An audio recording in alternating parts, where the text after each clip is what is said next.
तो दोस्तों कई बार आपने देखा होगा लोगों के जीवन में अचानक हादसा या फिर परेशानियां आती हैं। किसी तरह का कोई एक्सीडेंट, बीमारी, चोट लगना या और अन्य परेशानियां जो कि अचानक आती हों। और इसके अलावा दिमागी रूप से कई बार व्यक्ति परेशान रहता है, डिप्रेशन में चला जाता है, ओसीडी वगैरह हो सकता है या ऐसी बीमारियां जो कि दिमाग से संबंधित हो व्यक्ति या परिवार में आना क्या दर्शाती हैं। आज मैं आपको बताने वाला हूं चंद्र राहु की ऐसी युति के नेगेटिव और पॉजिटिव इफेक्ट जिनको समझकर आप इनसे संबंधित कुछ जरूरी उपाय कर सकते हैं। तो सबसे पहले हम समझते हैं चंद्र और राहु हैं क्या आपस में। ये ऐसी दो शक्तियां जब मिल जाती हैं तब इंसान के जीवन में पॉजिटिव और नेगेटिव दोनों तरह के असर लेकर आती हैं। पर इससे पहले हम आगे बढ़ें, थोड़ा सा इसको और डीपली समझ लीजिए और आपको आगे चीज़ें समझने में और रिलेट करने में आसानी हो। चंद्र अगर माता है तो राहु उसका शरारती बच्चा है। अब इसी तरीके से आप समझ लीजिए, माँ बच्चे को स्कूल भेजकर चैन की सांस लेती है कि हाँ बच्चा घर पे नहीं है, परेशान नहीं कर रहा है। जैसे ही वो घर आता है बच्चे की प्रवृत्ति ऐसी है कि सब उठापटक करता है, कभी खुद को चोट लगा लेता है, कहीं कुछ, यानी कि शरारती बहुत ज़्यादा है। तो बच्चा खुद भी कहीं ना कहीं परेशान है क्योंकि उसको चोट लग रही है, कहीं कुछ हो रहा है। और ये सब परेशानियां देखकर माँ भी परेशान है, यानी कि ना ही माँ चैन से है ना ही बच्चा चैन से है। इसी तरीके से हमें ये समझना है कि ये दो विपरीत शक्तियाँ हैं, यानी कि नेगेटिव ऐसी ऊर्जाएं हैं जो आपस में मिल नहीं पाती हैं। अगर मिलती हैं तो परेशानियां जीवन में लेकर आती हैं। वैसे राहु को अगर हम देखें तो राहु जीवन में अचानक परेशानियां देने वाला है और राहु जीवन में अचानक इंसान को ऊंचा उठाने वाला भी है, यानी कि इंसान के जीवन में ऐसी ऊंचाइयां और ऐसी उपलब्धियां लेकर आ जाता है कि इंसान ने कभी सोचा नहीं होता। आपने बहुत से लोग देखे होंगे जिन्होंने बहुत से जीवन में अचानक चीज़ें हासिल की। अगर राहु पॉजिटिव है तो व्यक्ति अचानक जीवन में काफ़ी कुछ ले आता है और इंसान कई बार अच्छी रिसर्च कर लेता है। ये एक पॉजिटिव राहु होता है। पर हर एक के जीवन में राहु पॉजिटिव इफेक्ट्स नहीं देता है। एक सिक्का है तो उसके दो पहलू हैं। इसी तरीके से अगर एक ग्रह है तो उसके दो तरह के रिजल्ट हैं, पॉजिटिव और नेगेटिव। अगर आपको पॉजिटिव रिजल्ट मिल रहे हैं तो कभी भी आप ज्योतिष वीडियो नहीं देखेंगे, कहीं आप इसके बारे में कुछ जानने की कोशिश नहीं करेंगे। फॉर एग्जाम्पल, अगर आप बीमार नहीं हो तो डॉक्टर के बारे में सोचोगे भी नहीं। अगर आपके जीवन में परेशानी आ रही है तभी आप इन से चीज़ों को रिलेटेड सर्च करोगे। अब ये चंद्र राहु एक तरह से ये ग्रहण माना गया है। ग्रहण चंद्रमा पर ग्रहण है। राहु तो यहाँ पर वो शक्तियाँ देने लायक रहता ही नहीं है जो देनी चाहिए जीवन में रिजल्ट। अब परेशानियां तो इंसान के जीवन में आ ही रही हैं। अब परेशानियां क्या होंगी? पहली परेशानी तो ये देगा, व्यक्ति ओवर थिंकिंग वाला होगा, ज़्यादा सोचने वाला होगा, कुछ काम करने वाला नहीं होगा, यानी कि सोचना ज़्यादा पसंद होगा। ऐसे लोगों को वहम बहुत ज़्यादा होता है और ऐसे लोगों की कॉन्स्पिरेसी या फिर बेमतलब में झूठी अफवाहें बहुत उड़ती हैं, क्योंकि ऐसे लोगों के लिए और लोग किसी न किसी तरह की मनगढ़ंत बातें अपने दिमाग में पैदा करके इनसे बदला भी लेते हैं। आपने बहुत से लोग देखे होंगे, बहुत शरीफ हैं, अच्छे इंसान हैं, दिल के साफ हैं, पर ऐसे लोगों ही मार खा जाते हैं। इनके खिलाफ कहीं ना कहीं झूठी बातें हो जाती हैं। कहीं जॉब प्लेस में है तो झूठे आरोप लगा के हटा दिया जाता है, कहीं कुछ, यानी कि जीवन में परेशानियां झेलते हैं और ऐसी परेशानियां इनको मानसिक लेवल पर ही आघात और ऐसी चोट पहुंचाती है जो आगे मानसिक स्थिति को बिगाड़ती है। जैसे कि व्यक्ति के अंदर एक कॉन्फिडेंस का टूट जाना, व्यक्ति हमेशा अपने डिसीजंस लेने से पहले डरे, हमेशा डरा रहे, कोई भी काम करे तो उसे डर लगे। अगर वो ड्राइविंग करता है तो ड्राइविंग भी कॉन्फिडेंस से ना हो, कोई डिसीजन लेना हो तो वो भी प्रॉपर ना ले पाए, कोई काम करना चाहे तो उसमें भी उसको दोराहे पे आकर खड़ा हो जाए कि मैं ये करूं कि ना करूं, करूं तो क्या होगा। पहले ही, यानी कि दूध का जला हुआ व्यक्ति छाछ को भी फूंक फूंक कर पीता है। तो इसी तरीके से ये व्यक्ति इस तरह की जीवन की जो नेगेटिव इंसिडेंसेस से अपने दिमाग पर भारी बोझ लेकर जी रहे होते हैं।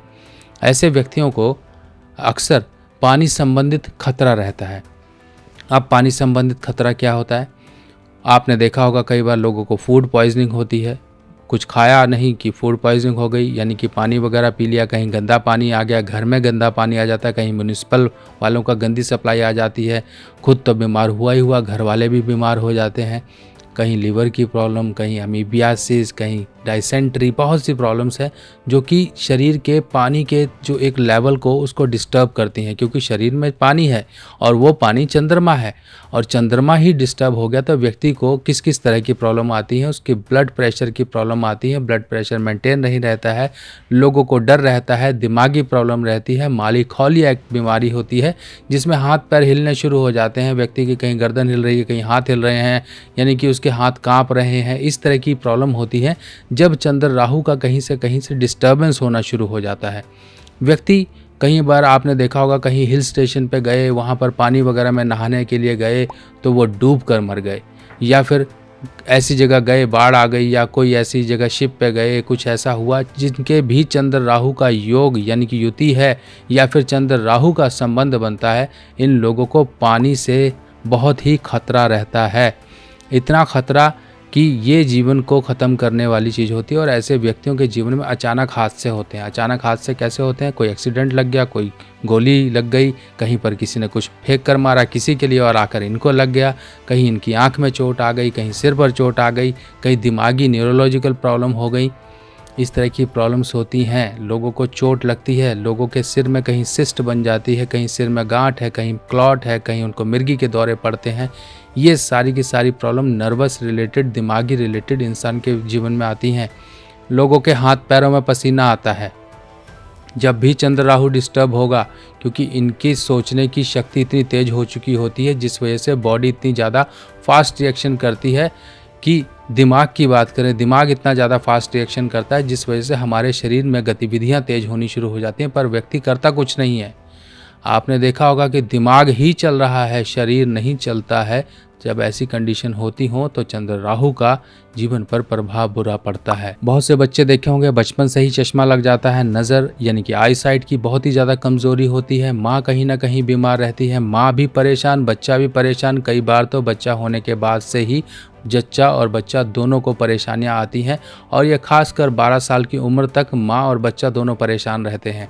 उसके बाद परेशानियाँ आएंगी तो बच्चे और माँ अलग अलग इन पर आएंगी, पर कई बार ऐसी कंडीशंस आती हैं। ऐसे लोग जिनके चंद्र राहु का योग हो, चंद्र राहु की युति हो, ऐसे लोगों के गाड़ियों के एक्सीडेंट बहुत होते हैं। अगर ये ट्रैवल एजेंसी वगैरह शुरू कर लें, कोई पानी का बिजनेस शुरू कर लें, कोई आइसक्रीम पार्लर या फिर लिक्विड मटेरियल का काम शुरू कर लें तो कभी नहीं चलता है। चंद्र राहु व्यक्ति को शरीर पर किसी न किसी प्रकार के धब्बे, कोई झाइयाँ, किसी प्रकार की उसकी जो सुंदरता है उसे खराब करने का काम करता है।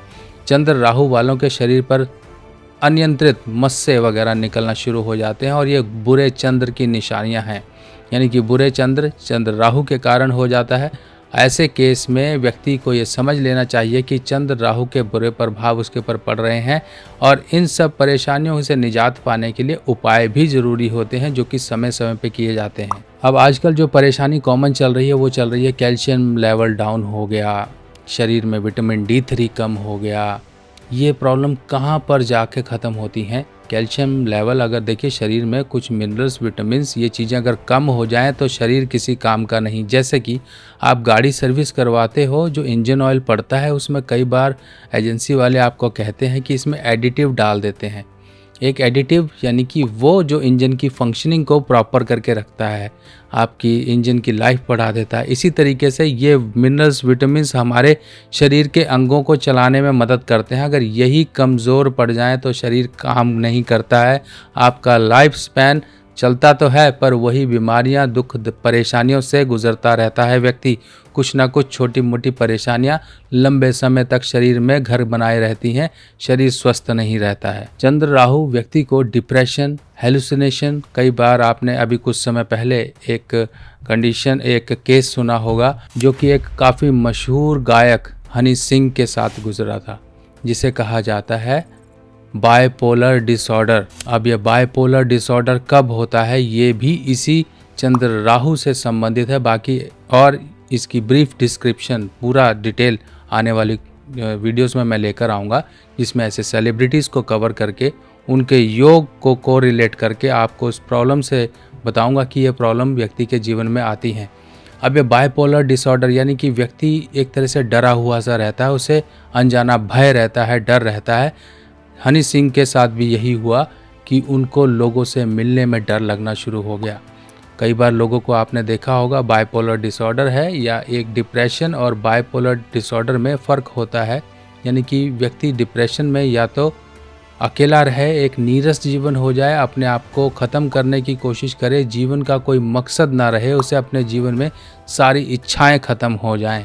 यह डिप्रेशन होता है। बाइपोलर डिसऑर्डर में किसी एक तरह की प्रॉब्लम आती है जिसमें व्यक्ति किसी चीज़ से अनजाने डर या भय के कारण परेशान रहता है। लोग कहते हैं कोई ऊपरी हवा का साया हो गया, ये हो गया, वो हो गया, इस तरह की बातें करके लोग गलत ट्रीटमेंट के चक्कर में जाके जो मरीज़ होता है, जो भुगत रहा होता है, उसकी जान को खतरा कर देते हैं।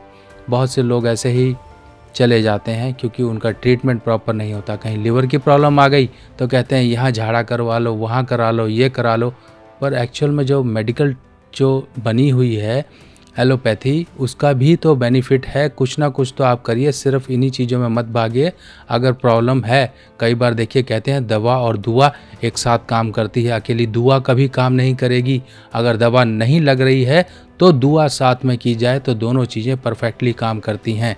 लाल किताब की सभी सामग्री अब आप मेरी व्हाट्सएप कैटलॉग पर आसानी से देख सकते हैं और आप अपने एड्रेस पर मंगवा भी सकते हैं। अब देखिए ऐसे केस में हमें करना क्या है।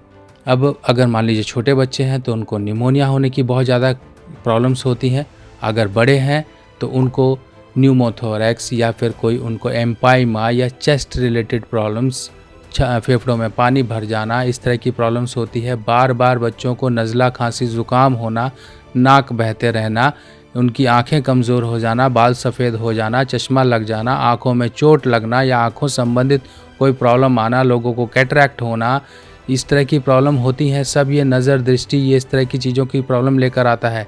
अब उपाय के तहत यहाँ पे सिर्फ यही कहा गया है लाल किताब में कि हमें 3 ग्रहों की मदद लेनी है। 3 नहीं तो 4 की ले सकते हैं। अब ये 3 ग्रह कौन से हैं ये समझिए, क्योंकि काम की बात यहीं पर आके शुरू होती है कि उपाय किस तरह से किया जाए। प्रॉब्लम तो आपने समझ ली, लक्षण आपने समझ लिया, अब लक्षणों को आप कोरिलेट कर लोगे।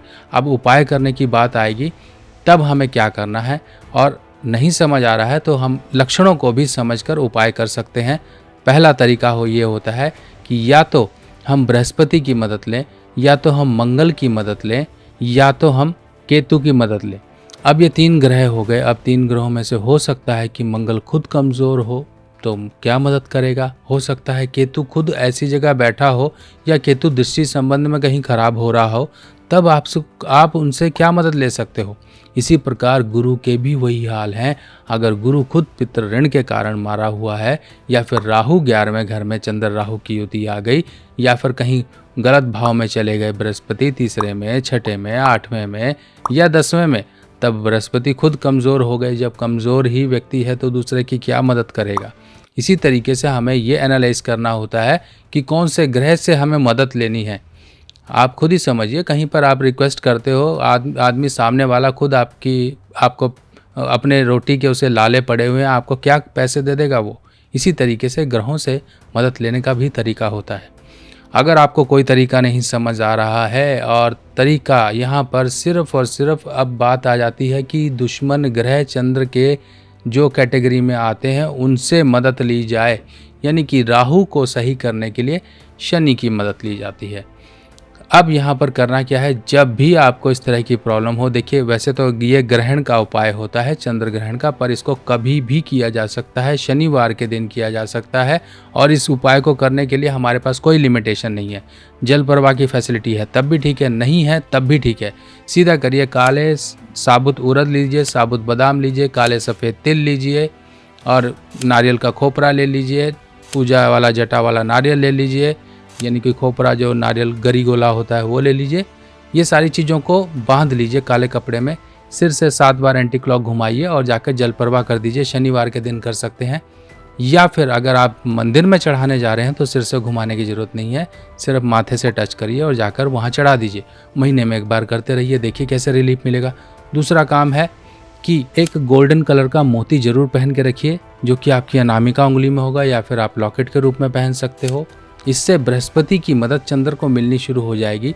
और जो लोग भी लाल रंग का सेवन, यानी कि लाल रंग को जैसे केसर वगैरह आप ले सकते हैं, ऑरेंज कलर की होती है, लाइट डार्क ऑरेंज कलर की, या फिर लाल रंग का कपड़ा कोई रुमाल के रूप में आप अपने पास रखिए, नहीं तो लाल सफ़ेद हकीक, ये जो फोटो में आपको दिखाई दे रहा है, इस तरह के हकीक मार्केट में मिल जाते हैं। ऐसा हकीक अपने पास रखिए, ब्रेसलेट पहनिए, लॉकेट पहनिए, रिंग पहनिए, कुछ भी पहनिए, पर्स में रखिए, बैग में रखिए, ये आपको काफ़ी अच्छे रिजल्ट देगा। अब इन चीज़ों को समझकर अपने उपाय करिए। बाकी और भी ऐसी बेहतरीन जानकारियाँ युतियों के साथ मैं आपके साथ लेकर फिर हाजिर होऊंगा। तब तक के लिए अपने सुभाष भाई को आज्ञा दीजिए। नमस्कार।